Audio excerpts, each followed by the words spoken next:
Luca here from MiniWarGaming.com, and welcome to another episode of The Lost City, our open sandbox Age of Sigmar narrative campaign designed specifically for our guests. We play and call it work. MiniWarGaming's Age of Sigmar Battle Report.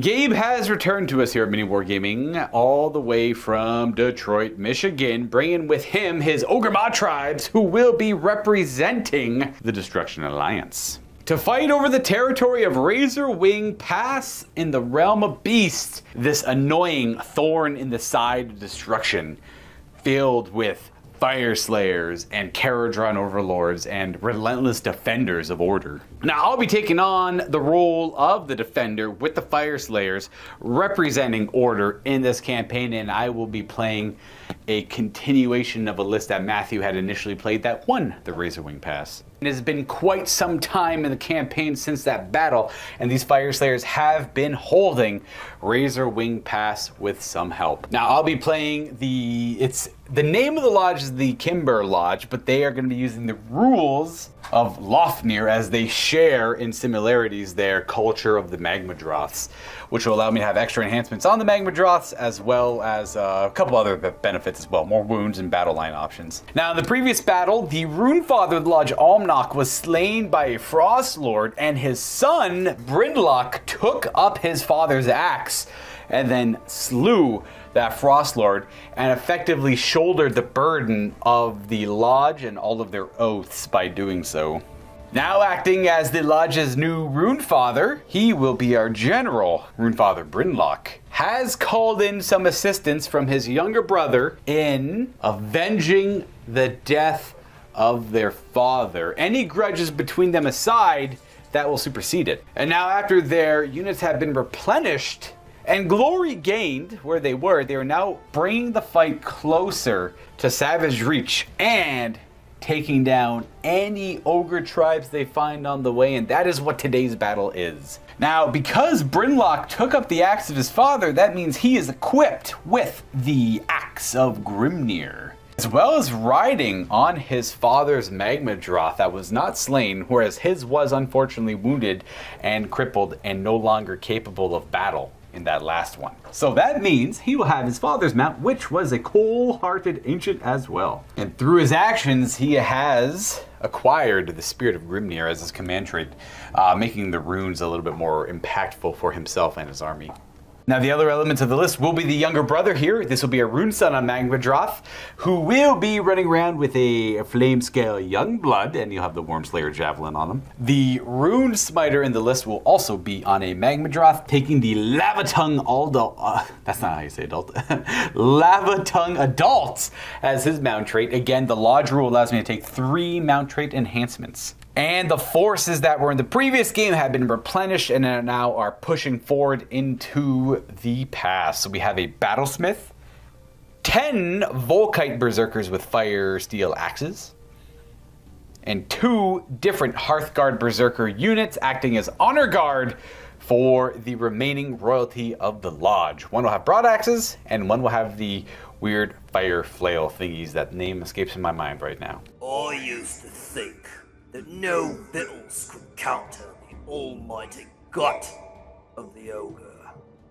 Me and my boys rode the lands, tenderizing and cooking our meals with cellars of hot lead, having a right old time. Then we came upon quite a sight, a 3-way battle between the tree people, the pox-bringing Nurglings, and the mushroom-loving Gits.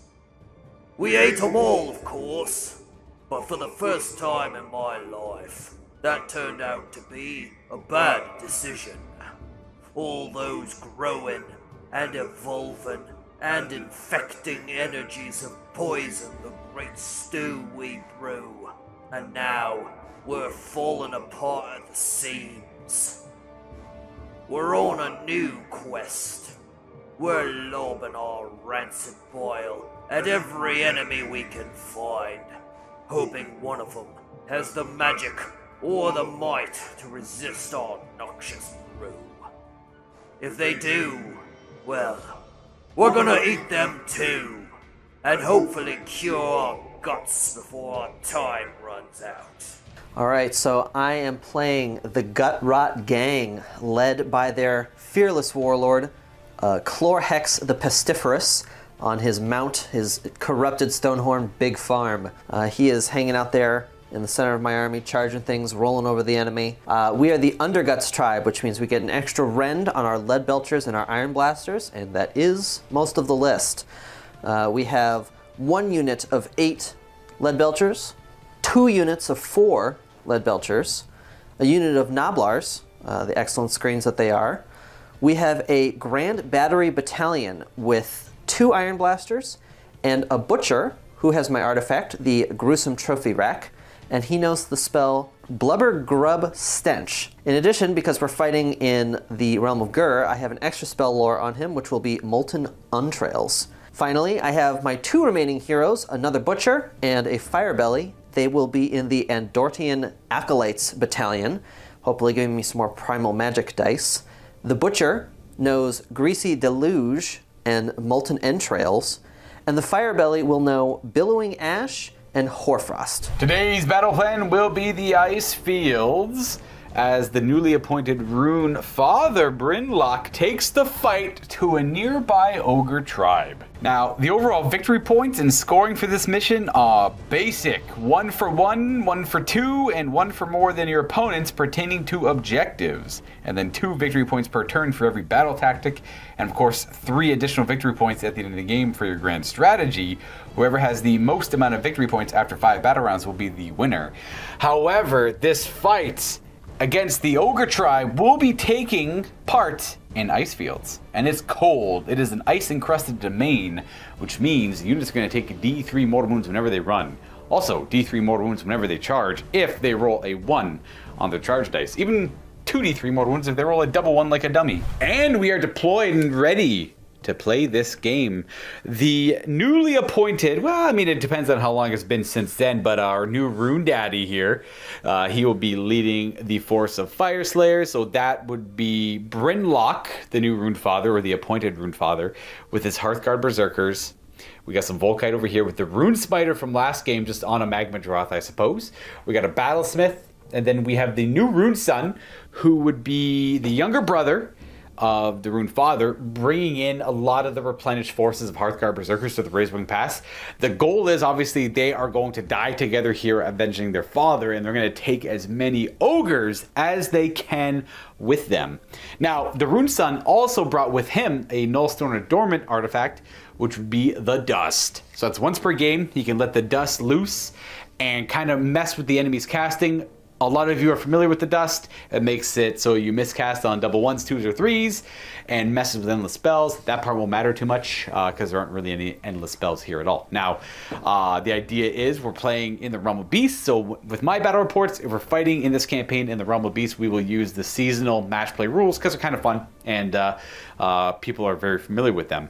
And then when I'm playing in the Realm of Metal, the Realm of Shadow, and the Realm of Fire, Matthew has rules for those realms built in that I'd rather accent them and show them off as opposed to playing in Andor rules every time.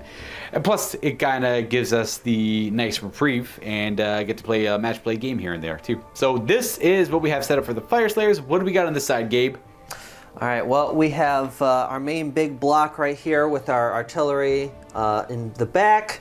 A line of diseased ogre meat, and then the expendable Noblar screens on the front with some flanking units of Lead Belchers always ready. Worth noting, this is my actual Maw Pot. Yes. This is just a terrain feature I made because it makes sense to have multiple Maw Pots. There's a lot of hungry mouths to feed. It's what gave me the idea for the battle plan, where the Fyreslayers are, technically, Gabe is the attacker mechanically, but I'm changed the narrative a little bit that the Fyreslayers are on a warpath through ogre territories in the Razorwing Pass, because it is quite a large location. And Gabe's terrain here that he brought in to use is like a little settlement, so it made sense for me to come attack the settlement, and maybe this is where the oath finishes, you know? Maybe this is where it all comes to an end, or maybe this is one of the many tribes we roll over on our conquest to Savage Reach, or their their attempt at taking savagery. It would be kind of cool if Order somehow comes on the up and up here. Now, because we're playing in Razor Wing Pass, a couple of things to note. One of them affects flying units. Neither one of us have any flying units, so that's easy and done. But at the end of, I thought double check, it's either the player turn or the battle round. I think it's player turn. You check to see which unit is closest to the edge of the battlefield, as wild animals will nip at anyone ambitious enough to get close there. So you roll a d6 on a 3 up, they take d3 mortal wounds. If you roll a 5 or more, you actually get attacked by a rather large animal and take d6 mortal wounds instead, as you try and fend it off and take the damage. Now, for enhancements from the campaign, Order is unfortunately on the end of it, so we have no control. We've been completely destroyed. We are simply telling the tales of the scattered fragments that remain, and because of that, we get an extra triumph because we have less realm points, so I'll take Inspired, but I'm also playing at less points than the Ogres, so I'll take Bloodthirsty as well. So I get 2 triumphs this game. Now, on to your side, Gabe. Why don't you let the people know what you got? So, Destruction controls a lot of the Realm of Gur, so we are going to get an extra spell lore, which I mentioned during the list description with each of my casters.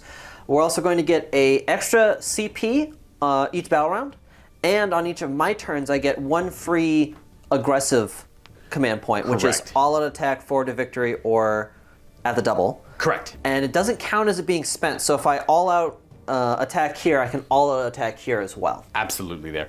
And I wanted to go over your Anvil of Apotheosis character a little bit here. He is effectively a Frost Lord on a Stonehorn, but you found at a little bit more of a cost because his Anvil of Apotheosis, you made him a little bit less durable, but a little bit more shooty.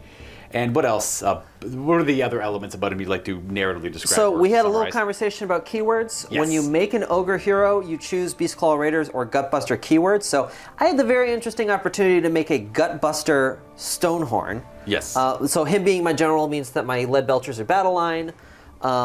If I was Meatfist, I guess he gets bites instead of the Winter's Chill. Yes. He still does the bites, yeah. Yeah, but also the Anvil doesn't say anything else about any other keywords. So we just agreed, Luca and I, that he is also a Stonehorn and a Tyrant. Because I suppose I should show you this because it's fun. Yeah, we'll show you that. Oh, yeah, because you have him on foot as well. Last season was the GC season, so I started with him on foot. And then I bought all the same parts and I recreated him on a Stonehorn. Except he's got much bigger guns on the Stonehorn. Oh, yes, he's absolutely. Got the twin cannons those there. Little pistols. And if you can get one shot of this, I did create a QR code that you can go to. It's a Google Doc that has the feats that Chlorhex has achieved in battle plans that I've played in. So with that, because Anvil of Apotheosis kind of punishes hefty points a little bit here and there, I don't mind at all giving the relevant keywords to use. So he's going to have the Tyrant keyword as well as the Stonehorn keyword. That's only going to interact with the one Rampage that Stonehorns have if you get the charge off. And I don't mind that at all because this guy's 400 points. When a regular Frost Lord on Stonehorn is like, I assume like 320-ish. Well, Frostlord and Stonehorn has gotten nerfed a couple times. Now it's 460. Oh, he's that expensive then. Oh, yeah. Ooh, okay, fair. So he's a little bit worse, which makes sense. Okay, so he's only 400 points. That's not bad. But we'll give you the Stonehorn keyword all the same, because I don't mind that. And we're going to take a quick look at his War Scroll for anyone who might be curious on his abilities. He's got quite a bit. Take a look at Chlorhex the Pestiferous here. As you can see, he's got a little bit of shooting attacks. He only has a 6-up board save instead of a 5-up board save. But a lot of other elements are very similar. I'll let you pause and take a look at what he has here as we progress in the game. This is the great example of like what you can get done with the Anvil of Apotheosis. You get like a lot more unique characters. It kind of expands upon the Age of Sigmar and what it's trying to accomplish as a very, very high fantasy war game out there. And have fun with it. You know, obviously you can't go to like, you know, events with it unless they allow Anvil of Apotheosis characters, but you can have fun with your friends. You know, give some wiggle room here and there. Get creative with it. Don't try and break it. That's not the idea, but have fun with it. And the key to the Anvil, I think, which is going to make the most fun for you, is always keep in mind what your Anvil hero can count as. Yes. Because this guy's the same base as a Frostlord on Stonehorn, so I can have my fun Anvil games, and I can also just take him along with the rest of my list to an event. Correct. Yes, exactly. And then, you know what? I won't say anything more. That's exactly what I was going to touch up on too. That is perfect. And just have fun. Like I've made a few of them myself throughout the campaign, and it's just a lot of fun. It's just kind of, you get to rename the abilities, you get to rename the spells, and you get to take a whole creative approach to your characters. Anyways, we're about ready to start this game, and I finished deploying because I had like a battle regiment and like an extra monster drop or something, as opposed to your 10. But you have the wizard battalion, so you might get more primal dice and stuff like that. So I think I'm gonna go first, so I don't get shot by a bunch of guns initially. And I'm gonna hope that we just don't have a double priority of shooting. I'm just gonna hope we don't have that at all. So that's fine. We're gonna go for it, and that's never gonna happen. We don't have to worry about it. And it'll be turn 1 for the Fyreslayers. We're gonna roll up some primal dice, and I gotta figure out a battle tactic I want to do and a rune. Oh, and by the way, I have literally never played the Fire. I might have played these guys once before in my 7 years of being here. So if I make any mistakes, I apologize. So with my first battle round, I'm going to go for a throwaway battle tactic off the rip because I don't want to try and risk too many of them. There's one Fyreslayer one that's pretty doable-ish turn 1, but it puts my Runefather in a compromising position, and you might be wondering, why is that a bad thing? Well, I went with a grand strategy, which was called Guarding the Lodge, or Guarded Lodge, or Shouldering the Lodge. It's the Fyreslayer one, where you have to have a Rune Son and a Runefather alive at the end of the game as they're trying to continue the lineage of their lodge, which seemed like a fitting one for the narrative of the force I have here. Like, as much as all Fyreslayers are trying to go towards their death, it's like this complicated juxtaposition of trying to keep their lodge alive the whole time too. So it's that's what I wanted to go with here. So as long as he lives, and he lives at the end of the game, which is probably not going to happen. Whatever. Yours is not too easy either. That's my grand strategy, so I might as well try and play towards that at the same time. Now, what was yours, Gabe? My grand strategy is Ready for Plunder, which just says I have to have more of my units wholly within your territory than you do at the end of the battle, which mainly means I'm going to kill your stuff, and then I'll just be over here. And that's hopefully just roll right through However, it. Right? Yeah. Secondary grand strategy for the game is what poor Brinlok here doesn't know, is that this mercenary crew is specifically hired to get him out of this pass. So, he just walked into their settlement for him. Like, I don't think they could have made this any easier. This was a trap. Let's see, as you can see, we got some target practice here to prepare for the day. just shooting it up, yeah. Yep. Oh, the underguts. Okay, well then for that I'm going to use, which is Magical Mayhem is my throwaway one. Yes. I have to kill you with magic. Ain't going to happen. As for runes, I don't think I want to use any impactful rune right away either. I think I'd rather just move forward and get into a position to try and cause havoc for later. Like, walking up to that thing and breaking it would be kind of cool too, but I'd have to expose my Rune Smiter. Oh, and my Rune Smiter, I didn't say what his prayer was, but it was the Ash Cloud one. Yeah, I pick a unit and they're -1 to wound is his prayer. I randomized it, and that's not a bad one. We're going to go ahead and roll for some primal magic dice first. We're both going to gain 1, but then you have the battalion that lets you roll a second time. Roll an additional die. Nope. Okay, so we're just both going to have 1 primal magic die. I was debating on popping a rune of Farsight for better throwing axes this turn for fun, but I actually won't pop. You don't have to pop a rune, and there's no runes I want to use right now either. Just because the movement rune, I just don't want to commit my Runefather and my Rune Smiter and that Rune Son up that way for anything too bold. So I'm going to pop no runes. I'm going to scuff my battle tactic, and I'm just going to get into a position for future turns. In a defensive kind of position. Hopefully not getting completely punked by shooting and everything like that. So we'll see. This might just be a rough matchup. It depends on how well Mr. Gabe here rolls with the shooting attacks. And in the hero phase, I do have a prayer to go for. I would like to call out his defensive Ash prayer. And it is the Prayer of Ash. It is -1 to wound rolls. I did forget heroic actions. I'll do that in a hot second. I'm just going to do the Prayer of Ash on Rune Daddy Brinlok. I keep on saying Brinlok, but Brinlok is a character from a different series, but it's Brinlok. Anyways, Prayer of Ash is answered on a 4. We got it. Thank you, Phil. And he's got the key, which extends the range of prayers to wholly within 18, I believe. Anyways, this guy's in range. As for heroic actions, never mind, I'm only kind of wrong on that one. The key only influences his built-in prayer. This Prayer of Ash is always 18, so it doesn't actually matter too much.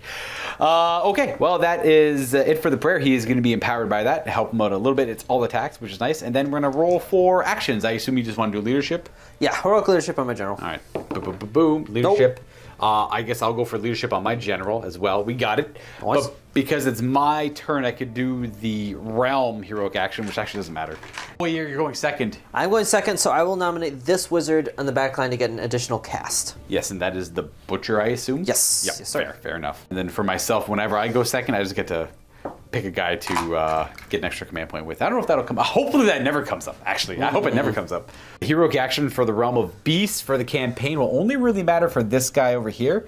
And I suppose he'll do it. He'll become a monster. This battlesmith is going to embrace Volcatrix and become a monster himself. That should be about it for the hero phase. Yep. So we're going to go right to moving. I am going to at the double from my general onto these Hearthguard Berserkers, and we are going to form a line here and keep the Runefather behind it. And then we are going to run the other elements of the list forward, and I'll show you where it all ends up. And that'll generally be the end of my first turn here. And yes, you're probably wondering, Luca, where is the furnace? I had no ambitions of keeping this guy near a furnace the whole game. I wanted to be aggressive with my list, and I don't like the idea of bringing a furnace with me everywhere I go. It's more of a defensive tool I like to look at, more of a settlement for them, like a quick outpost they throw together. And yes, I know it's why not take it? It's free, but that kind of stuff, you know, I'm trying to get into the narrative of it here, and I'm just going to forgo the furnace, so forgive me. And it might not ever come up also. I might not need it. And that is my movement complete. Now, the only that I actually ended up running, because I remembered that you take more wounds for running, were the Hearthguard Berserkers here. They did take the at the double from the heroic leadership, and they're going to take 2 more wounds, but they're near a hero, so they have a 4 board. Instead of 2, that's a dead guy. Ooh, that guy fell through the ice. He fell through the ice. Oh. Honestly, that's it. I have no range attacks. I am just going to have the Magma Droths, what's it called, build up their Roaring Fire Stream ability. And that's all. That's my turn. That's all I'm going to do. Did you have anything reactionary you wanted to do there? I think you guys, we'll say they're just outside of 9 to prevent the redeploy. Which would be you can redeploy if I'm within 9. I don't really mind either way. Okay, well in that case, since we have some command points to burn, Yeah. we're just going to redeploy the Noblars and just kind of move them laterally a little bit. 4! We will go ahead and do that. And that is the redeploy, and that there will be the end of my Fyreslayer turn. Just a cautious turn moving forward.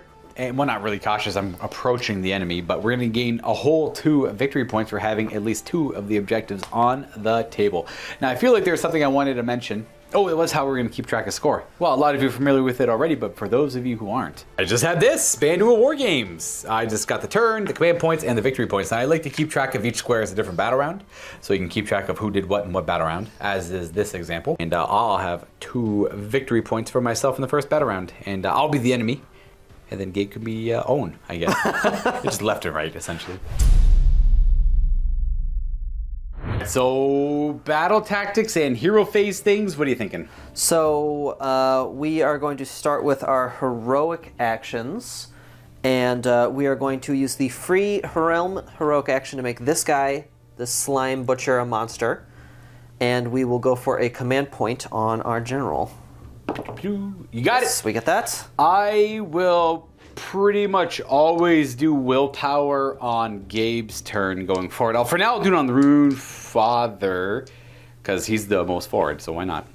And then that way I can use my primal magic dice. I made a blunder a little bit earlier and was thinking about doing leadership. And I'm like, oh wait, I actually don't have any way to unbind magic, so I might as well go willpower there. I guess I have the Nullstone Dust on the guy over there, but I'll save that for later. Save my pouch of dust for it to be until it's a little more impactful. It might be impactful for now, but I guess I want to kind of see what your spells do before I gauge on using it or not. And then what do you want to do for your battle tactic? My battle tactic will be Magical Dominance, which is successfully cast 1 spell and have no spells unbound. Oh, so I guess you can just go for 1 spell with all your primal dice, and hopefully I don't roll high enough to stop it. That's the kind of the give and the take, because I also have a lot of spells I want to cast, so exactly. We'll see. All right. Well, with that in mind, we're going to go right to casting spells, I guess. But I did forget that we rolled our primal magic dice off camera. We have 1 from the previous battle round. We actually rolled 2 4-ups ourselves, and then you rolled an extra 3-up because of your battalion. Yes, so I'm rocking 4, you have 3. Correct. For anyone who's curious, I don't know, we just kind of rolled it off camera quickly. I'm like, oh, I should probably record that. But it's all the same. Anyways, what would you like to start casting spells with? All right, so your Unbind is in range of all my wizards, so we will go ahead and start with Billowing Ash. I also have Defensive Ash that I can deploy. Yours is a -1 to hit, or if I recall? Yes, a 12-inch bubble around him of -1 to hit. So let's roll this up and then see how many primal magic we have to throw. Oh, I should have used my Null Dust. 2 3s so far. Yeah, that would have been. Yeah, it would have been a miscast. So he's +1 from the pot. So we're currently at a 7. But you can choose to use your Unbind and all your Primal Magic on this. So we're going to throw a lot of Primal Magic die at this to try and get this pumped up. First one. You got a 5. That's a damn good start. Okay, so that's 7. That's 12 now. Let's just throw another one. Ooh, pumping it up. I said pretty much have to roll 15. better than you. I think we're just going to go ahead and... This is my tactics, so I'm going to use 3 Primal Magic die. Okay, so 17. Casting roll 17! And you got a... Oh, that's all your Primal Magic dice, No, I have 1 in reserve. Oh, because you have a 4th one, correct. Yes. 17 on that one. Well, if I could deny your battle tactic, that would be ideal and let you get kind of whatever other spell you need off, which is not ideal, but the 2 victory points would be nice and stuff. So I'm going to use my Unbind here. Yep.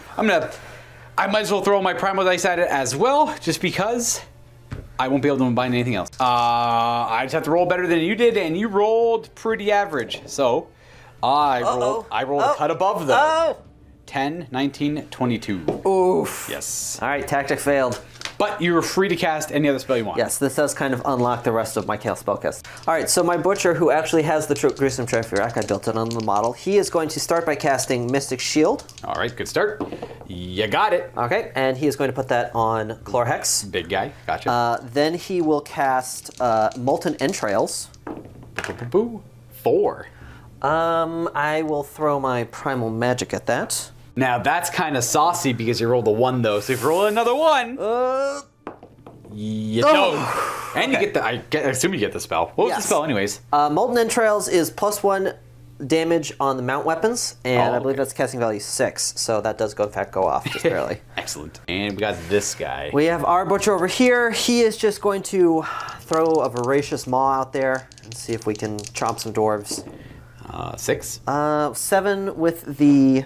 Oh, 7 with the pot, that's right. And casting value is 7. So we pick a unit with an 18. Oh, you got lots of options. Hearthguard? Yeah, let's go ahead and pick Okay. these guys. Sure. They have a 6 aboard. Yeah, that's fine. That's it, yeah. Fair. Okay, so we're going to roll the green dice. That's if the maw is satisfied. So on a 4-up, we keep going. And then the purple dice will be the mortal wounds. And for anyone curious, it does D3 mortal wounds, and then if the green die is a 4-up, you get to do another D3 mortal wounds. So you just keep rolling them in sets until the green die doesn't show a 4-up. Yep, because the maw's not satisfied yet. All right, let's begin. So it's going to be 3 mortal wounds? Oh, no, so 2 mortal wounds, and the maw is not satisfied. That's a 1? The potion is a 6. Oh, okay. It's not satisfied, so it keeps going. Of course, that makes sense. It wants more food. Yeah. So 2 so far. I confused myself. And an additional 1. So 3 mortal wounds, the maw is satisfied. He's happy. He does not want any more food. We have a 6 aboard save. We save 1 damage, but one of the dwarves is consumed. I'll say you, I guess. You can always cast a realm spell on your turn with your wizards at no cost. So we will go ahead and have that same Butcher cast the realm spell. 7. To get with a 7, and we'll give +2 to run and charge rolls for our big boy. Big guy it is. That will be it for magic, so we're going to go right to the movement phase, I believe. Onto the movement, we got some of the lead belchers moving up to screen my flank. Going to try and avoid some run rolls if we can, especially on the Noblars. They don't need to move too far, but we don't want them running. Because if 1 dies, 6 will flee. That's how it goes. Oh, gross. Yeah, they got the bravery of like a possum. Yup. Then the Tyrant on his corrupted Stonehorn rushes right up the middle. Yup. Hello. And then here comes some more lead belchers. Indeedy do. Yeah. I don't really think I'll redeploy anywhere. I don't really have any ambitions to do so, I suppose. And that is about it for movement. So after he moved forward, we had a few of the lead belchers fill the gap. These lead belchers brought it in a little bit to stay wholly within 12 with a trophy rack on the... Are they called slaughter masters or butchers? Butchers. The butchers? They're both butchers. Yeah. One's called a butcher, and the other one's a slaughter master butcher. Oh, there is it. Okay, gotcha. It's a keyword butcher. Oh, okay. There we go. And then both the Iron Blasters move forward as well. And that's about it. Where do you have anything to declare at the start of the shooting phase? I don't know if you do for your army or not. Not the start of the shooting phase, but the shooting phase is definitely my phase. Yes, that's the one I'm not looking forward to so much here. Where do you want to begin? Well, obviously, we're going to begin with the most important shooting, which is the Noblars. Ah, yes, of course. They're going to throw glass at me. Well, they all got a broken bottle and shards of glass to throw, so... Oh, yeah. The devastating attacks force. Good start. Oh, this is all my berserkers, by the way. And I assume. And 5s. Yeah. All right. I see 3. Get a 5-up armor because they got. Those are some strong chests they have bared though, and then a 4-up war because they were take a damage. They don't really care about protecting this. I keep wanting to call him a Legion Daddy. He's a Rune Daddy. All right, take the damage over there. A little cut on his wrist, but it's okay. And then what's next? We'll have this small unit of lead belchers. They are within range of the trophy rack, which means they'll get +1 to hit. Monsters. I think we want to spread the damage around a little bit. So he's -1 to be wounded from the prayer, but I think I'm okay sending at least 1 unit of lead belchers into him to see if we can start putting some damage on. Yeah, I'm debating on where I want to all-out defense. Kind of where the Iron Blasters go is where I'm going to all-out defense. So I'm just gonna eat this little fire for now. Yep. So we're determining the attacks characteristic for the lead belchers. They moved up, so it's 4d3. Oh, if they don't move, it's d6. No, if they don't move, it's 2d3, which is very fun to roll. Oh, fair, yeah. Hitting on 4s. Hitting on 4s, but +1 to hit because of the trophy rack, so hitting on 3s. Okay. There's 1 3 in there. Yep. And then these are, what are they normally winning on? Normally winning on 3s, so we will be winning on 4s. Prayer of Ash. Oh, that mattered. Whoa! Okay. 1 wounding hit at a negated 4. What's the rend on that? We are under guts, so that is 2. We are going to fail our save, and that should be it because I'm too far away from the battle standard for a ward save. You guys are 18 wounds per because of the Lodge rule, so I am going to be sacrilegious in Sigmar and count down because I like to know how many I'm missing. Just 1 damage remaining. so far. Oh, it's only 1. Why am I taking 2? I have 2 more wounds. Haha. We're at 17 remaining wounds. Heck yeah. Next up, another little unit of lead belchers. They are going to go ahead and shoot at this guy, this foot hero. That's fine. So he gets all out. He gets Lookout Sir, because he's within 3 of this unit. Yep. So we will use our free destruction, control a bunch of territories, all-out attack. That's from the Maw, the Great Beast. You get to all-out attack, forward to victory, and at the double once per battle round without spending a command point, and without it actually being issued, but it still has to be issued technically, but they just order it to themselves for free. Yes. So that's going to be back to hitting on 4s. Yes, correct. All right, bring it on. He's just going to eat it. All right, so 4d3. Oh, there we go. That's not bad. All right, we are nearly hitting at max on shots here. 4s. We have a few hits. No negatives on him. Just All right, wounding on 3s. Well, he takes all 4. 6 ups. He will take 3 damage, but he has his own ward save of 6 up. He takes 3. The next large, well, the final squad of lead belchers, but the big one. Yes, we are going to split our shots. Okay. We're going to have 3 of them try and finish off this little foot hero. No. The other 5 will be allocated at this Magmadroth. Guy in the middle. Gotcha. Do I want all-out defense here? Probably should have. Didn't realize he actually makes things rally on 4s. That's kind of critical, and I could have kept him a little bit closer for better Lookout Sirs, but I think I'll be okay. I'm going to rely on, if Grimnir keeps him alive, Grimnir keeps him alive. We'll leave it in the god's hands. Not mine. That's little dude. Into the little guy. So let's figure out how many attacks we get. Oh, not bad. That should be. I do want to all-out attack these guys in addition, or is that? Or are you saving yeah, for let's cannon? all-out attack the unit. Yep. So now we're going to use all-out attack. Yep, the actual one. You want to use the leadership for that one? From Sure, the general? yeah. Yep, so you have 4 remaining command points still. We are using the heroic leadership on our general to do all-out attack on the big lead belcher unit. So with the gruesome trophy rack, they will be negating Lookout Sir, and they will be hitting on 3s. Oh, they ignore Lookout Sir as well? Well, they don't, but the trophy rack gives +1 to hit, which counteracts Lookout Sir. Then the all-out attack. Oh, I thought it was +1 to hit if they hit monsters or whatever. I didn't realize. Heroes and monsters. Oh, he's the hero. That's right. Okay, heroes. Yes, So bring it heroes on and then. 3s. monsters. All right, so He's 3s. fine. Grimnir doesn't want him to die. Look at that. Told you, put your reliance on the gods, and the gods will provide. That is a wound. That is a failed save because you are on your guts, and we take a damage. He's got a wound left. Now the other 5 lead belchers who are shooting into this guy. That smiter there. Yep. So let's see how many attacks they have. Not a ton. Are Hitting on backing 3s. up 3s. Yep. These ones might be 2s. Well, they can't go that high, but Oh, they hit on 4s normally. Correct. Yeah, they're 4s normally. But, bad. Only 1 miss. Yep. No negatives to wound this guy, so 3s. Only a couple. 5 fails. Yep. Fails for me. My saves are going to be 6 ups here. We make one of them. Ooh, I would have saved a couple more if I all-out defense, but didn't really want to use it there. And we take 4. He's got 14 left. 14 remaining wounds. And then we have a couple big guns. we have the big him. guns and the tiny little guns for sure. Oh, what do you want to start with?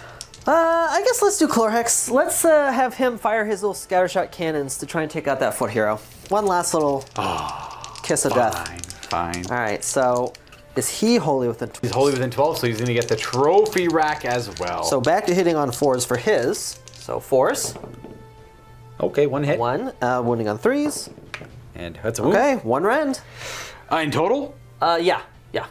Then we are going to fail that save. Oh, it's 2 damage. Double 6s, Grimnir wants it. Nope. Oh! Hey, Grimnir goes down. Boom. Well, I mean, he goes down for the count. I don't think I have anything to really save him, but that's what he gets. We got a couple of the big guns. All right, the big guns are opening up, and we will play our hand here now. The big gun, number 1, is going to shoot at this Magnaroth. I'll out defense him. All right, time for that. Try and mitigate some of the damage here. I got 2 command points left. So we are hitting on 3s because of the trophy rack. Yes. So 2 3s. shots. Boom. Oh, 1 miss. Okay, 1 miss. I'll take any miss Wounding I can on from these 2s. things.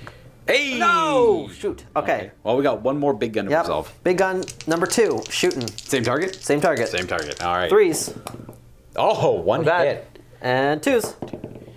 And there it is. Oh! There we go. Grimnir provides. And we're going to go right to charging. We're going to start with, I can't remember his name. Chlorhex. Chlorhex! Declaring charge. He gets +2 to this right now because of wild form. Yes, sir. I don't know if there's any other bonuses, but that's 8. a 10.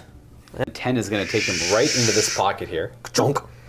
Will there be any other charges? I don't think so. I think everybody's going to sit pretty.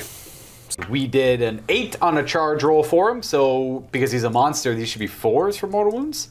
Yes. Which target would you like to... I will deliver all the mortal wounds to this fine lad here. Fine. All right, so 4s are mortals. I see Ooh, 4. 4. But have them. He's got 10 remaining wounds. So we're going to go ahead and do the Stonehorn Monsters Rampage here. Yep, so we'll see how far we get to move. 10. That'll let him go up and over these Fyreslayers with the 10 and land right about there. And mortals. So we'll start with the tiny dudes. They will take 1 mortal wound. No ward saves on them anymore, so just the damage on a dude. We'll put it on this guy over here, I guess. And then the big guy. 2 up. Cocked. And that's a 2. Okay, so he will take 2 mortal wounds. 8 remaining wounds. He's taken 10 so far. I'm going to try and go for a roar here. We got it. No action, no command abilities. So, the Anvil heroes with a monstrous mount have this ability that says at the beginning of the combat phase, once per battle, you can goad your mount and add +1 to hit rolls for your mount. Given that I've been roared and cannot all-out attack anymore, I think I'm going to do that. So I'm going to get a slightly better mount attacks. But we'll at the start of the combat phase, these guys are going to fierce counterattack. They just get the strike first roll, so we'll go down to 1 command point on them. Call their Berserk Fury as well, but they can't take any other orders now because they did the counterattack. So they'll go ahead and pile in and attack with some of their axes. It won't be many, but it'll hopefully be something. Piling them in. The 3 in the back aren't able to fight, so we'll have 6 of them attacking. 1 of them being the Carl. All right, these are 13 attacks. These are 3s to hit normally, 3s to wound. Should be no real negatives here, but it's gonna be tough to get through that Mystic Shield to say the least. Because it's pretty much almost equivalent. There is a negative. I can't remember. Yes, he has a mount trade because he has a Stonehorn. Yes. So his is Rockmane Elder, which is the one you always take. It's -1 to be wounded. Oh, then I 5 wounds on you then. I knew there was a reason we agreed on the Stonehorn keywords beforehand, because it's one other thing. All right, so 5 saves. He's on a 3 up with Mystic Shield, so 2 up. 0 damage. I'm not surprised, but it was worth a try. It's all I've got. He can bring it on. So if they die, they can fight, but as you can see, they don't do too much. All right, so I put all my destiny points into my mount. So first up is Chlorhex. He's on the back with his little hammer right there, Rat Smasher. Where do you want to put the attacks? Oh, we are not going to be greedy. We're going to put everything into this Magnadroth. He will all-out defense himself in a desperate attempt to stay alive. First up, his little hammer, Rat Smasher, hitting on 4s. Couple misses. So there we go. Moving on. And then the rest is all the Stonehorn? Yes. Yeah. So I don't remember which of the Anvil traits this is, but I've renamed it as Rockhard Horns. Yep. So it's going to be 6 attacks. Because he has goaded the mount, it's going to be hitting on 2s. Oh, fair. Love it. Love it. No, not bad. All right, now wounding on 3s. Yep, no negatives on him. And that's 2. 2. What's the rend? 2. 2, so we have 5 ups. We make 1, fail 1. All right, I have built the guy to have 2 damage, but because of the Molten Entrails spell, it will be 3 damage. Oh, well, he's got 5 remaining wounds. And then the Crushing Hooves. Crushing Hooves. 2 of them hitting on 2s. Good start. Wounding on 2s.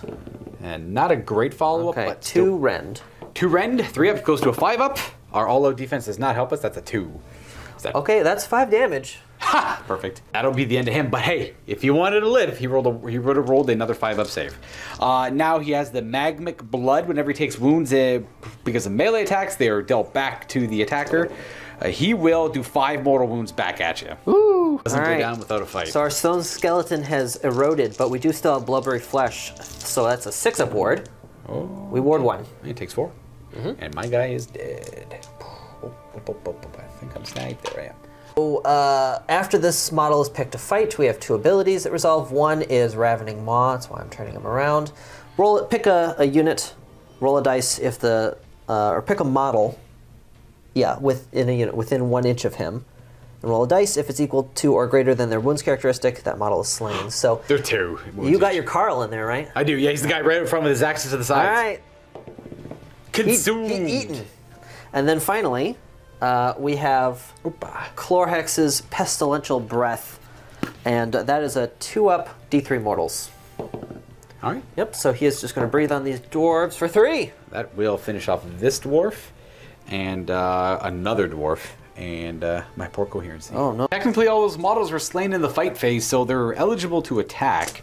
And I'll go This guy's stabbing him from the inside of his mouth like, oh, hard to swallow. We got 7 attacks then on 3s because one of them was the Carl, and then 4s now because of the trait. Okay, 4 more 2-up saves. Let's see if we can get through that. Oh, cool. We get with 2. 6 up wards. 6 up ward. Okay, Nope, 2 more 2 more. damage. Not bad. Good job, guys. Not bad. We got 6 wounds on him. What has he got? 18-ish? He has 15 wounds. Okay, so we are 9 remaining on him. Battle shock for them. 2, they're gonna hold, but I gotta fix these 2 guys anyways, coherency purposes. Be 3 points for the Ogor Mawtribes because they have 4 of the objectives to my 2. And we totally forgot about this, but it didn't end up mattering. My charge roll was a 6 and a 2. If there was no ones. No ones. Yeah, So I was no watching more. for that. Yeah, Okay, gotcha. there was no ones. There was no need to take mortal wounds on the charge. Exactly. Okay, are you ready for a rather important priority roll? Oh, yes. As it is always the case. 3. Woo! I will 2 for Gabe. I will keep priority. Thank you very much. Bring us to battle round 2. Just an update at the start of my turn. 2 victory points to 3, but I got a few more battle tactic options now, so should be able to play around with those a wee bit. Our battle tactic will absolutely be settle a grudge against your Ogre Tyrant here on his infected Stonehorn. What was his name? Chlorhex on Big Farm. Chlorhex. I'm going to have a hard time remembering that. As for actions, I assume you're going to do Finest Hour on him. Yes, sir. Yep, so he's got his Mystic Shield and Finest Hour. I'm going to hopefully just get him with Mortal Wounds, is my hope, and various other things to maybe do damage to him, but we shall see. Otherwise, I would like to do... Primal Magic. Yeah, we can roll Primal Magic up. I got a 1, you got a 2, and then you have a 3. My battalion. You get yes, so 1 I get yourself. 1. Because this guy's all statted up, I'm going to go ahead and do Rune of Searing Heat on my attack. So every attack I do, if I roll a 6 to wound, it's just a mortal wound in addition to its normal damage. We're going to superheat our axes and throw it at this big dummy here. And that is our rune. I guess I got to roll for it, though. On a 5 up, it's enhanced. It's a 1, so just the basic version of it. I don't even know what the enhanced version does. I would do mortal wounds to units I'm engaged with right now on a 2 up, so he would have taken D3 mortal wounds on a 2 up, but that's not a big deal. I'm okay with that. I don't know if I need leadership that much, and this guy healing wooden could be a big deal, so I'm going to attempt a recovery on him. Nope. Oh, womp womp. That would have been a command point. Heck, that would have been 2. We are good to proceed to... Movement? I think movement. Yeah, I got nothing else to really do here, so movement's going to be quite simple. We're going to reposition these guys this way a little bit, and we're going to bring this guy up the middle. We're going to try and be overly aggressive with him and try and cleave through the ogres. As much as he wants to take that guy out, his brother's calling out, let me handle it, let me deal with it, I'll deal with him. He's like, all right, I trust in you. It's like this reinvigorated love for a brother coming up here, so hopefully that kicks off, and we'll see where that takes us. We're going to move them here, move him up here, and then we're going to keep them engaged just so he can't redeploy, and then we're going to bring these guys up this way. Some of my first moves, the Berserkers move this way and the Runefather moves up this way, but the Nobblers have a bait and trap mechanic. Whenever a unit finishes a normal type of move within 6, on a 4, if I trigger one of the traps they had laid out and I suffer D3 mortal wounds. We'll do the Berserkers first because they moved first. The traps were a dud, and then the Runefather hits real traps, D3 mortal wounds on him. 1 for 1. He's got 16 wounds left. Look at that. I guess the other moves were these guys move up this way, and then the Rune Sun moves up this up and around with the option of kind of going, oh, we'll see where his charge really takes him. But the goal is to really go for those lead belches there. Even though he said he's going to go for this guy, it's more like he's commanded his Hearthguard Berserkers to deal with him, and they want to go for the kill there. I do have some shooting to do. I'm going to start with, normally I wouldn't bother throwing the fire axes on camera, but with Searing Heat it's kind of fun. So let's go these 4, throwing axes up and into the combat. Now it's normally 4s and 4s, so it's 4s and 5s, but I only really care about 6s. 4s to hit, good start, and 5s to wound. That's a 2 and a 1, so nothing there. 4 of these Hearthguard Berserkers are in range to throw axe, so we got 3 hits. I want to see all those 6s again. That one in there is cocked. It's going to be a 1 wound, no 2-up saves. Okay, 2-up. That is a 6 over there. No damage on him. These guys here are just going to throw their axes at the Nobblers, and that is going to be 9 of them, I guess. These are going to be 4s to hit, and 4s to wound, but 6s are good. We got 2 wounds and a mortal. 2 6-up saves. 3 Nobblers die because 1 axe just burns right through one and kills another. Yeah. In true Nobbler fashion. Boom, boom, boom, and boom. And then we are going to go ahead and do our Roaring Fire Stream from the big guy, I guess. Oh, and his axe too. He'll put his axe down there and he'll put his axe into the Nobblers as well. And attacks with the Roaring Fire Stream first against the Nobblers on 2s and kills on 3s. So we kill 7. Boom. So we got a little screen going here, and then we have the axes to throw. He misses with the axe. The only other thing I have would be this guy's Worm-Slaying Javelin, as well as the Mount's Roaring Fire Stream. And 2 more Nobblers die because we're going to Searing Heat on the Roaring Fire Stream. I nearly forgot about it, but it'll help. It'll help. Gonna hurl the Javelin at the monster, which is cool. He's got a rule for targeting monsters with attacks, and then the Roaring Fire Stream and the axe is just gonna go over there. If the Javelin rolls a 6 to hit, his Vying for Glory rule triggers, then you suffer D3 mortal wounds. He's not vying for glory. I think he just misses all around. 4 to hit with that one. Roaring Fire Stream against the Ogres will be 4 attacks. And that is 3 wounds at Ren 2. Bring an Ogre down to 1 wound. No save against that. And then we throw an axe. It hits. And no, they're all 4s and 4s, but the characters have a rend on their attacks. So that will be it for shooting. We are going to go right to charging. Let's do these guys first. They're going to charge. They're going to roll good enough. No 1s. Flashing right into the Nobbler screen, and then we're going to have our Runefather here. Brinlok declare charge. 5 is also good enough, but we take D3 mortal wounds, actually, because the ice trips us up a little bit. We have 14 remaining wounds, and then we are going to go ahead and do just that. Go right here. Why not? And from there, let's do the big guy. Actually, no, let's do these Hearthguard here. They need a 6 to make it in. And they're going to roll a 5. Ooh. I need a 6 to make the charge. Damn. Oh, no. Oh, no. Well, that is actually probably game, I think. Ooh. That's rough. Failing a 6-inch roll of a charge is not the ideal way to go down there. So we're going to take D3 mortal wounds on them. Which have a 4-up war. No, yeah, they do, but they take the damage. Rough go for them. You know what? That just means the Rune Sun ain't honoring. Those are questionable berserkers. This is how it ends, right? Father and son, discord. He's like, oh, I got it. I can, biting off more than you can chew. This is why they argued in the past. This guy is a liar. He's going to declare a charge. A 7. He'll just use it to go for the objective that way, I suppose. And that's it. We're going to go for rampages. This guy's going to stomp, I guess, for D3 mortal wounds on a 2-up. He gets it, and only 1. Not ideal. Would like a little bit more than that. Stomp that Nobbler. Yeah, stomp that guy over there. I think I will go for a stomp as well. Bring it on. No stomp. 1? That's a 1. Okay. I believe this guy could roar. I suppose so. He might as well. Roar. He does roar. Okay. And we are good to proceed. The stomp's a little bit better with the young blood over there, but I needed the 3 on the mortal wounds here to kill more of the screen off so I could pile in and get more impact here, but only got the 1 mortal wound. Boom! 2. This guy's painted dark, so he's the ancient. I believe I'm going to have the Runefather try and clear the screen off first. But I will go ahead and attack. I don't really care about them. I might as well attack with this guy first. Sure. Start off with this Javelin, and then we'll resolve all the Magma Droth attacks. So we are hitting twice with the Javelin. We're going to wound twice with the Javelin. It's Rend 2. Right through. So he's going to skewer him and do a total of 3 damage. D3 per. Attacks from the Blazing Maw. Hits on 4s, and it wounds on a 3. That's a wound. Rend of 2 as well. So D3 damage. It does 3. Consumes a big chunk of that ogre. 3. And then there's a total of 5 wounds left there. 6 attacks with the claws and horns. Not a bad start. 3s to wound. All right, so we have 1 mortal wound, and then 3 -1 saves. 6s. 6s. That Hey! is 5 damage. Oh, exactly there enough you to go. kill him. That finishes off these belches over there. And that's my pick.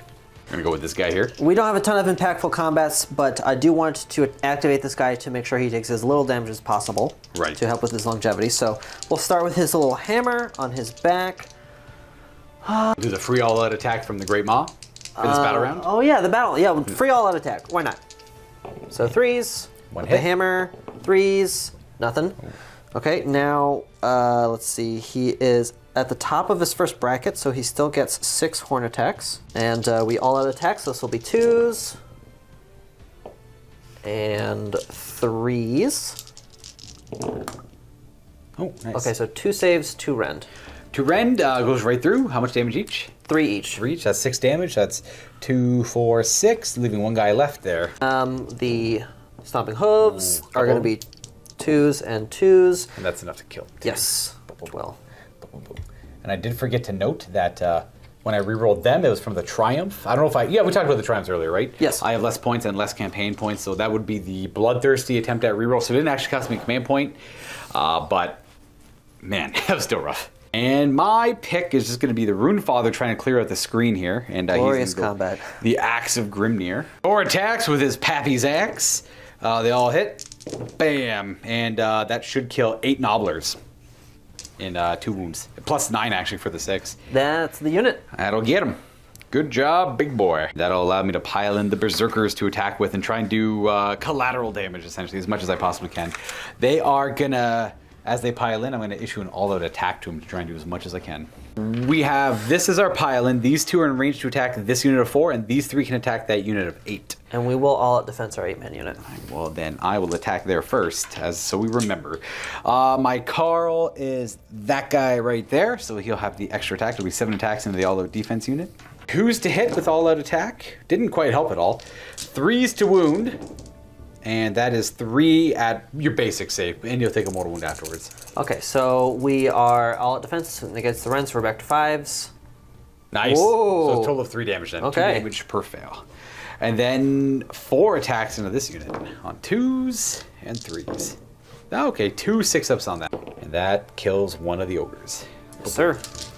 Cuts him up. And Not that the is... last, I like the Last of Us one, so we'll get this guy with his guts spilling out. He's already had a bad day. He's had a bad enough day. He succumbs to the wounds. Yeah. You get to fight back. Oh. These 3 are going to pile in and fight first. 7 attacks because of the leader there.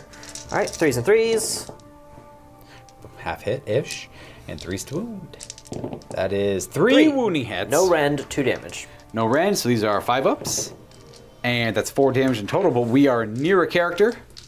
So we get a 4 board. We take 1. Just kills this guy off. And then we got that unit. So they're going to pile in. They're all able to attack. 8 times right here. 3s and 3s. 3s to wound. All right. 7 wounds and 5-up save on them. I'm going to pass 3. And then I owe you 4 wards. 3 4-ups. They are going to make most of them. I'm going to lose 1 Berserker, which will be the guy already way over here. Boom. We have some bites. All right, we have 2 Ogre Glutton or Ogre Leadbelcher units within range, so they're both going to do a 4-up for D3. So Nice. one of them will go through for A mortal. 1 mortal wound. 4-up. Oh, we're good. We're good. And then that should be it. I don't think these guys can fail. Morale. Nope. But this guy is out of coherency. So he did. And unfortunately, because of the failed 6-inch charge, that was rerollable, guys.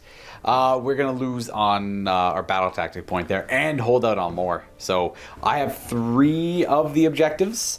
I was shooting for 4, though. Yeah. Didn't quite get it.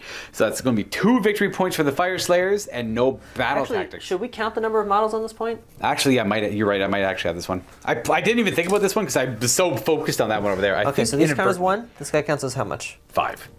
All right, so we have 1, 2, 3, 4, 5, 6. So that's 12. And I got models. 10, maybe 11 at best. Oof. Yeah, that will be it. We are going to go on to Ogre's turn. Let the shoosting begin. Yes. These poor Fyreslayers. This is the current score. I got 4 points to your 3, but you haven't had a chance to go yet, and there's 1 primal magic die we haven't used for this battle round. And because you hold Savage Reach, you go from 3 to 5 command points, and I just go to 2. What's the plan, Gabe, for battle tactics? Okay, so we'll do battle tactic first this time, and I think we heard that magma broth tastes good, so we're going to boil them bones. So we are going to kill a hero or a monster within 6 inches of an empty maw pot. So I will be emptying the maw pot this turn, hopefully killing this guy. All right. We'll see. Fair. And then anything, I guess I'll react. I want to find a star, but I got to do, what's it called? Willpower? Well, I'll do willpower all the same because I need it, sadly. We might as well see how much primal dice we get. You're currently at 1. We're both, up to 2. You'll go to 2, I'll be at 1, and you'll be at 3. Okay. We'll use the dust this turn. Once per battle, anytime you cast a spell, it miscasts on double 1s, 2s, or 3s. And then endless spells get messed with, but there's none on the table here. For anyone curious, the Firebelly is able to cast an additional spell this turn for going second in the battle round. Yes. Or try recovery. Yes, you do get it. D3 wounds healed. 2. I mean, it's only taking 4. So first up, we're going to cast Hoarfrost with this guy. So good luck me. Okay. Boom, boom, boom. Oh, that's on the Firebelly himself? So I'm planning on targeting the Lead Belchers with Hoarfrost for their melee weapons. It's an 8. It's a 9 because of the Maw Pot, and I'm going to keep it because I do not want to roll primal magic this turn. Yeah, if you roll a 2, it's a miscast. Yeah. And you got 3 primal magic dice, which ain't bad. Yep. Hoarfrost on them is kind of spooky, but it's random. So it could just be buffing their to wound characters. Is it only melee, or is it everything? I picked their melee profile, which they only have 1. Yep. And then I roll the dice. Roll it up. I'm curious what they get. All right, so they hit on 2s. It has 1. It's a D3, so 1. We'll have. Well, I guess that makes it 1s and ignores negatives, but 1s always fail. But that's nice for negatives. Yes. That's kind of cool. So, do you have any negatives in combat? No. So then we'll have them hit on 1s. Yep. Next up, this guy is going to do his Billowing Ash Cloud spell. 4 and a 2. Okay, I'm just going to keep a 7 too. 7. That's the negative on a hit in a giant aura. I don't have that many attacks it'll influence, I think, so I'll let you have that one as well. Okay. Is just going to do Voracious Maw. That's the ED one. Mm-hmm. That's a 4. That's a fail, I think, with a 5. It's a 5. Oh. You're off. The 1 or a 3 you miscast. So and it's a primal miscast. It's a primal I think we'll just let that one go. Let that fail? I have so many magic dice to burn, but that dust pouch would be good. Yeah. Okay, so over there, we will cast... He's just going to go for Mystic Shield. I mean, that's a successful cast, and that probably is the one you want to unbind. That's your last one? Yes. You're not going to use any primal magic dice? Nope. And I will use 3 dice to stop it with my primal magic die. I do. Yeah, you get out of here. All right, no spells over there. We got a couple of minor ones off, which are pretty good. I'm going to empty the pot. Everything's going to heal D3 wounds. So this guy is just going to take his wound off. He had 1 wound remaining because he took 3. Okay, yeah, so sorry. He will heal 1, so he'll go down to 2. Excellent. Then Chlorhex is going to take some of the brew. Reroll. Okay, he's at 1. That's it. Ooh. It's not great. He went from probably dying to being at full Probably health. surviving. Probably surviving. Damn. That's the dice, though. That's what Grimnir wants, obviously. And that is it for healing. Yep, right to movement.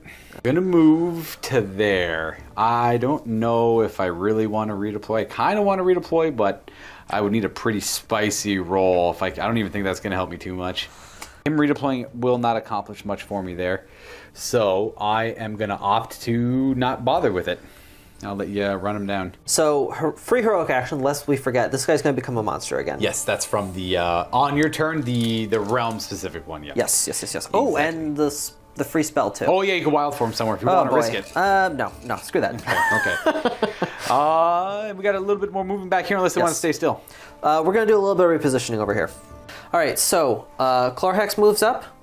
The Firebelly kind of moves out of the way. We're not running anybody, so we're not taking mortals. He's going to move to shroud the combat in his Ash Cloud. This monstrous Butcher is going to move up and prepare to deliver some impact mortals. This gruesome trophy rack is now shrouding this combat with his +1 to hit on this hero/monster. And the Iron Blaster is just slightly repositioned to stay within 12 of the trophy rack and be protected. Absolutely. Well, that brings us to the shooting phase. Indeed. Both of these guys are going to unload into them, I suspect. Or maybe one could clear one out and the other one could... But that's not likely, I guess. Well, you make a good point. Let's go ahead and start there. All right. All right, they're going to do, because they didn't move, it's 2d3 shots per ogre for their gun. Now, mind you, I'm rolling all of these dice just to determine their attack characteristics. D3 per. Ooh. Not too bad. I'm going to go ahead and all-out attack in addition to this, and then try to get these guys. All right, so this is going to be 4s, or 3s now, from all-out attack. Bunch of 1s and 2s. All right, 3s. Jeez. You'd have to roll. Yeah, it's not the best, but... lest we forget, they are lead belchers, so I don't expect much from them to begin with, so this is pretty fantastic. And this will be Ren 2, correct? Yes. Right towards. Boom, boom, boom. 4 ups. I could have mitigated 2 if I all-out defensed. And then it would have given me a chance to roll a bit better than this. But that's still going to stop that many wounds. That's going to be 1, 2, 3, 4 of the Hearthguard Berserkers dead. 1, 2. There goes the Carl. 3, and 4. We're left with 2. Very important, keeping the lead belchers in combat with the Berserkers so they cannot shoot the father. It's true. But I suspect those 2 are going to die. These are going to kill him. And then that guy's going to die, and that'll be the end of the Fyreslayers here. There's 6d3 pumping into the face of the Hearthguard there. That's a good roll. That's above average. These will be 4s. Okay. Average conversion right there. And he batted all 3s to wound. And 5 of them. 5 more. 5 of them, and these are going to be wards. We lose 1.5. Works for me. Boom, boom, boom, and a boom. Then we got this guy's shooting attacks. He's got a couple of little cannons on him. Pew pew. Right into the sun, I suppose. Yes, sir. 1 hit, 1 miss. Yes. And that 1 save, 1 rend. Rend 1, 5 up. We're good. Thank you for making a save. There we go. And then we got the big toys. Yeah. So, The question is, do you want to go for this guy? Do you trust in him to kill him? Or do you need help? Oh no, we've tried not to be greedy so far. So far it's paid off. So candidate number 1 will go into this fine gentleman. I will all-out defense, I suppose, to try and give myself a chance to live in here. All right, so we are on 3s because of the gruesome trophy rack. Good start. Right. 1 hit. That's a wound this time. That's finally a wound. Should be Ren 3. Ren 3. So 6 up. Hey. Hey, nice. Got 1 command point left. So far I saved minimum 4 damage. Right. And the second guy. The second cannon hitting on 3s. Okay, that time it helped. That's the first. All right. The first time we have 2 hits. Wounds. Oh, there's the 1 wound though. Okay. 6 up. No, D3 plus 3 damage. I get to roll that very fun characteristic. Ooh, 6. 12 wounds left on him. We'll bring us right to charge. A couple of monstrous charges here. But because he becomes a monster and the ogre things, he's actually going to do his mortal wounds on 4s, like this guy here, which is a cool interaction for him. Just worth noting, I could have made some fire breathing attacks with the Firebelly. Totally forgot about it, but it's no rend attacks, so it wouldn't have amounted to too much there. Yeah. All right, so let us begin with charging. We'll charge old Chlorhex in first. Old Chlorhex. Yep. 6. I will take it. Welcome. Boom, boom, boom. And then we get to do some mortal wound. To be on 4s because he's a monster. That's a mortal wound. Sure. Nice. Knock him down to 11 for me. And then this butcher, who is also currently a monster. He's high on the power of the realm. There's a reason Realm of the Beast is for destruction. Boom. Got to get order out here. 6. And 4s. That is going to be 2 additional mortal wounds. Okay. And we got a charge from the big lads here. Oh, yeah. They're gonna Let's do it. 9. Okay, yeah, they're going in. You going for the big guy? Oh, yeah. All right, bring it. Yeah. I like it. They are in it to win it. Now, they also do mortal wounds, which are an 8 or 9? I wasn't... It was a 9. All right, 9 dice charge. Now, these are on 6s? So it's 6s, but it's +1 because it is a unit with 3 or more models. So it will be 5s. Right. Yeah, 5s. Yes. Yep. Monsters are just bigger. That is two mortal wounds. I'll take it. 12 remaining. Monsters Rampage over here. First one's going to be a Roar. Succeeds against the Rune Sun. And Runefather Brinlok, what does he got going for him? He is going to roar at these guys, I guess. I don't know if it matters too much because they're hitting on 2s. So it's not going to help much here. Yeah, they're hitting on 1s because of Hoarfrost. So yeah. 1s obviously failed. 1's failed though, yeah. So we're going to go ahead and just... This guy does better mortal wounds, but it doesn't matter if I hurt the Butcher or not. So I guess this guy's just going to stomp. Yeah. There's a... Yeah. Boom. He'll stomp and deal 2 more wounds. Kills the bad guy. Bam. We'll step on his face. Then you get to do another Monster's Rampage because he's a monster. You could Titanic Duel. I don't think that guy's going to survive. There's not many other options. He'll try and stomp, I think. Can't stomp on monsters. Oh, okay. Then Titanic Duel it is. Titanic Duel makes the most sense. And then he's going to try and break your pot, I guess. No! On a 3. One final, like, screw you. He doesn't get it. He doesn't quite get it. That's fine. The Nurgling's already tipped the pot over, so he's definitely in trouble. It's like he knows he's about to go into the pot, so he's like, no, please break it. Please stop it. That's it. We get to pick wherever we want to fight first. I think we'll fight first with these guys, because I anticipate several of them dying on the backswing. I will all-out defense himself. Great. So we have 15 attacks with the leader. Due to Hoarfrost, we're going to be hitting on 2s. A few 1s. Oh. Wounding on 3s. 3s, yep. Not bad. Okay. 4, 8, 9 saves. These are all going to be 3 up. No damage. Oh. Right. And then my pick, I suppose. I will go with this guy. Man, he'll try and do as much damage to the big guy as he can, I guess. He is going to start with the Javelin on 4s. 6s are good. No 6s.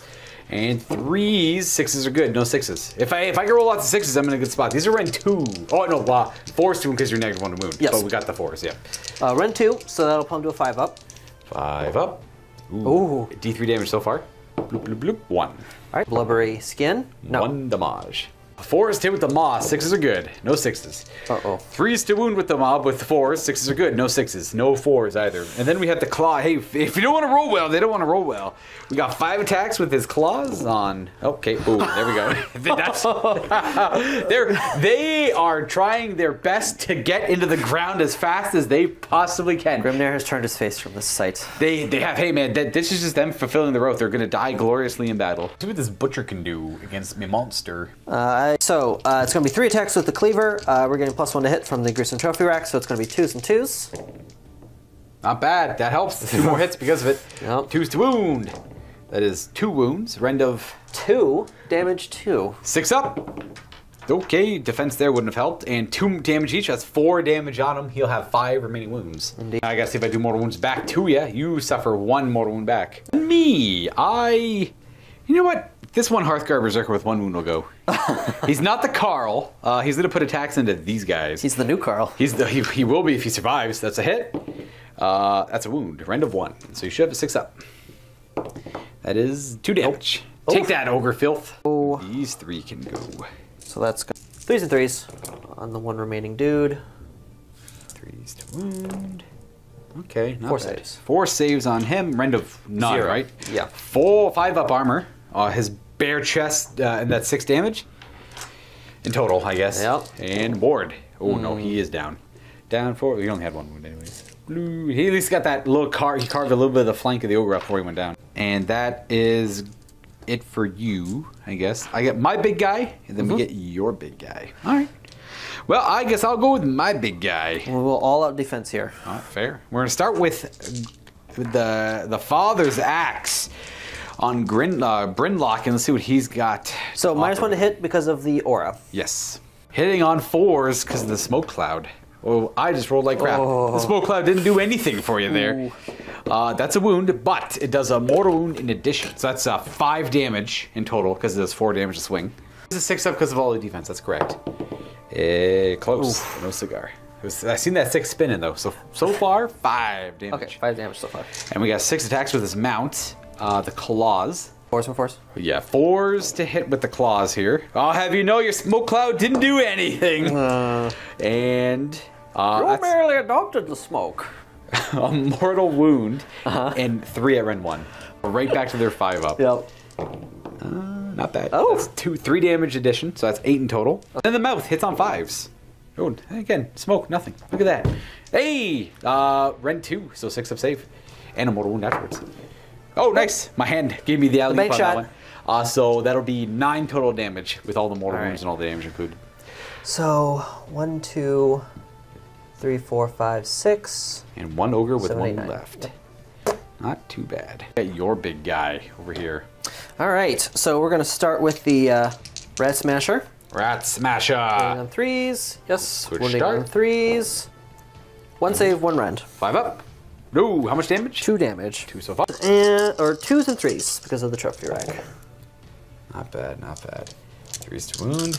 All right, that's 5 at 4 at Rend 2. These are 6 ups. Don't roll 5s and make me look dumb. Oh, I would have made 2. He's pretty much close to that anyways. How much damage is that? 2 apiece. So that's going to be 6 from there. Yep. And that means he's dead, but I can only take 3 more for the mortal wounds back at you. You take 3 more wounds. Okay. So you 6 go up. 6 up. You take all 3. Back to 5 wounds. And my big guy is dead, which means the pot is refilled.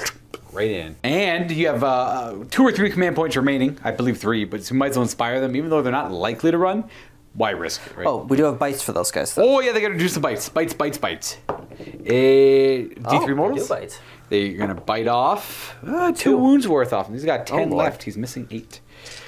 Then they would inspire. And then your battle tactic is complete. That's 2 points. And then you have 1 objective, 2 objectives, 3 objectives.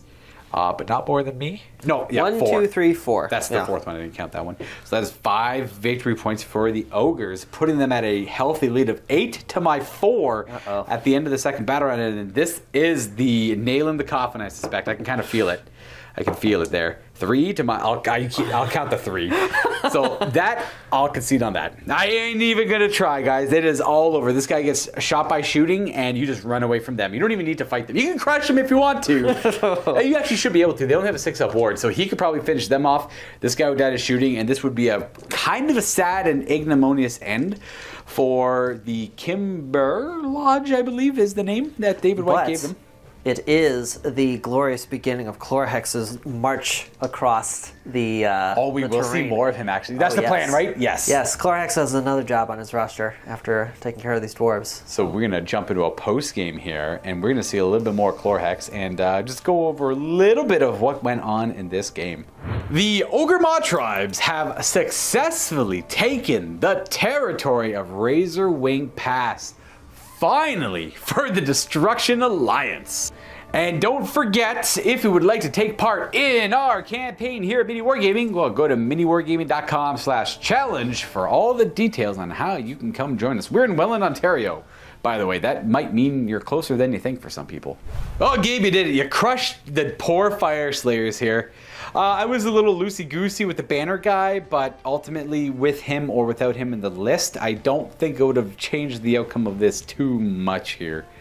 If I had to pinpoint the 2 things that went wrong for me, was I didn't do enough damage to the Nobblers to get the screen going. I would have liked to kill, if I killed 2 more Nobblers, I could have had better charges and got into the lead belchers here, and I would have been just fine. Yep.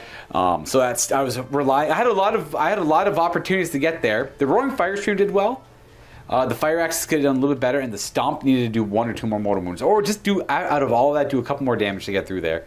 And then that 6-inch failed charge there, that was it. I knew the game was kind of over there. You would have had to follow up with even worse rolling than that. You just didn't. Yeah, and let's not forget the fact that this is a rough matchup for Fyreslayers. If you don't have any way of getting over the many layers of screens to the Iron Blasters, which is a lot of the real damage, like they didn't perform super well this game, but you fire those cannonballs. Yeah. I have the little combo of making them monsters and then charging them in for monstrous actions and impact hits and all that kind of good stuff. Yep. But if you can't get over, and it's kind of the classic weakness of Fyreslayers is shooting. So able to really make that work for you. It wasn't a good matchup going into it.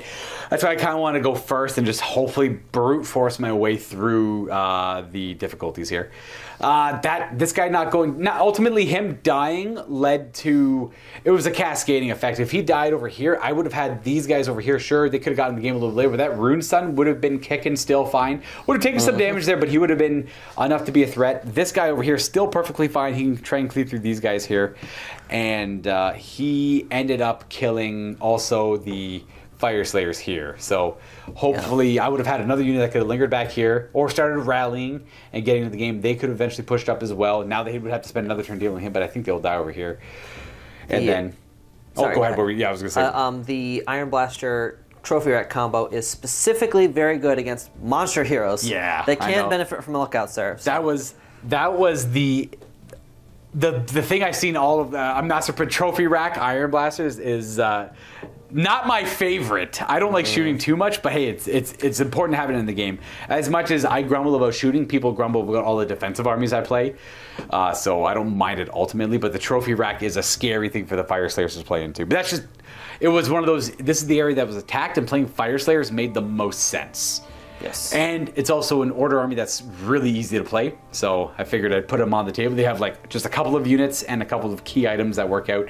I wish I used the banner a little bit better, but I think ultimately the banner would have died to, because you were within 12 with some of the shooting that did quite a bit of damage to him anyways. It was the last 2 damage. This guy was, I think he was within 12 also. Yeah. But I took 3 damage earlier from shooting that was over here. That was kind of it, but that ultimately didn't matter too much. Maybe in a lot of ways, giving you the option to shoot at him at -1 to hit, you could have failed a few more shots, wasted a few of the shots elsewhere, and I would have had him alive too. He just didn't roll enough saves. You know, if he was destined to live, he was destined to live. I don't think him dying too much made that big of an impact. This is also, I guess that's about it. It was pretty standard otherwise. I couldn't get through the screen enough. That's a classic Fyreslayer issue, though. Yeah. They're, especially with this build, if I had less Magma Drops and more Volkite Berserkers, sure, they could have charged first and cleared through it, but then it doesn't really speed up the process. It just means I'm using more efficient points for clearing out screens as opposed to more expensive bricks of Hearthguard. Plus, I didn't make that many ward saves. My Hearthguard just felt like falling over dead. I play games where I can't kill one of those models. That 4 ward save carry, like they're made, it's like Custodians in 40k. You live or die by that 4-up, and if you don't roll the 4-ups, you're just going to lose the game. I think those Berserkers 4-up warded at least 10 damage in this game. Yeah, exactly, yeah. It's pretty good. Not too bad. So, I mean, for some games, they can't even kill a model, man. Some games, they just don't die. Yep. I mean, that's the nature of the dice. And then, as you can see, like, that Rune Sun, you fought over here first, and then that Rune Sun had all the opportunities in the world to roll even slightly better to get this guy out of here. Because he actually has a really cool, I didn't realize how good his rules were, but against monsters, him and his Magma Drop, 6 hit just do mortal wounds instead. And I didn't hit a single 6. And I also had the Rune of Searing Heat active, which is 6 did mortal wounds afterwards, didn't hit a single 6 there. He had every opportunity. But hey, if that's the caliber of Hearthguard Berserkers he's bringing to a battlefield, it just goes to show what he's actually worth himself, too, as a commander of them. He brought worthless elements to the battle. They couldn't make a charge, and he couldn't roll to hit or to wound to save his life. And you know what? They deserve to die for it. Yeah, let's actually hope. Let's give them the worst kind of death. Let's hope no one remembers them. Well, the ogres will be remembering them this evening. So just for, you know what, one evening of remembrance. That's what we'll give them there. One evening. But in all, this is one more order pip off the table.